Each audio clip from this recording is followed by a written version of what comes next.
everyone, in this video we will be discussing about a new variant of COVID-19, that is Omicron. So after Alpha, Beta, Gamma and Delta variant, a new variant have come, that is Omicron. A lot of being is said about it. We already know that mutation in viruses are very common. In fact, mutation is so essential that evolution cannot take place. So why people are so worried about this? And should we be concerned about Omicron? Let's talk about this in today's video. The SARS-CoV-2 Omicron variant is a variant of SARS-CoV-2 virus that causes COVID-19.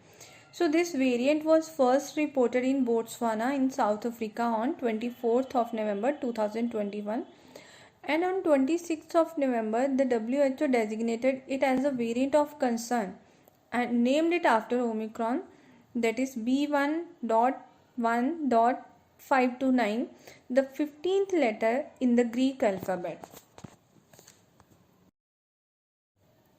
The World Health Organization classifies COVID-19 variants into two main categories. First is variant of interest and second one is variant of concern. So what is variant of interest? The variant of interest are those variants due to which significant community transmission of COVID-19 can be seen, and it may affect the transmissibility or severity of the virus. So currently there are two variants of interest according to WHO. First is Lambda variant, which was discovered in Peru in December 2020, and second is Mu, which was discovered in Colombia in January 2021. But the problematic variants will fall into the category of variants of concern.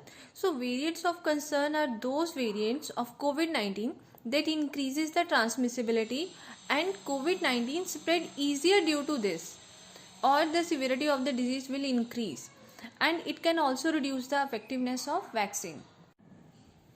So this variant has an unusually large number of mutations, several of which are novel and several of which affect the spike protein used for most vaccine targeting at the time of its discovery. So that's why this level of variation has led to concerns regarding transmissibility, immune system evasions and vaccine resistance. What we know about Omicron. It is not yet clear whether Omicron is more transmissible as compared to other variants, including Delta variant. So the number of people testing positive has risen in areas of South Africa affected by this variant, but epidemiologic studies are underway to understand if it is because of Omicron or some other factors are involved. So if we talk about severity of disease, it is not yet clear whether infection with Omicron causes more severe disease as compared to infection with other variants, including Delta variant. So preliminary data suggests that there are increasing rates of hospitalization in South Africa, but this may be due to increasing overall number of people becoming infected rather than a result of specific infection with Omicron. Then coming to vaccination, we already know India hits 100 crore COVID vaccine milestone on 21st October 2021. But as per the CDC guidelines, that anyone with Omicron infection can spread the virus to others even if they are vaccinated or don't have any symptoms. Can be the symptoms of Omicron variant of the coronavirus. First is extreme tiredness will be there, scratchy throat, mild headache and body ache. Next is what tool we have to fight the Omicron variant.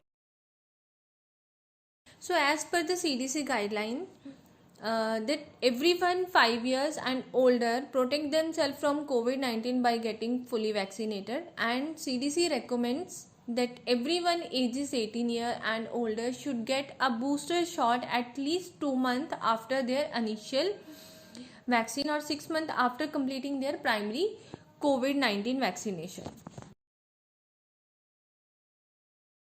CDC continues to recommend wearing a mask in public indoor sitting in areas of substantial or high community transmission regardless of vaccinations, and maintain a social distancing of at least 6 feet.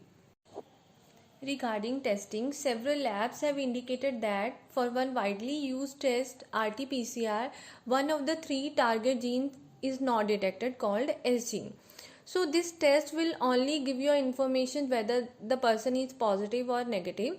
So if you want to confirm whether the Omicron variant is present in that particular person, you will have to go for genome sequencing.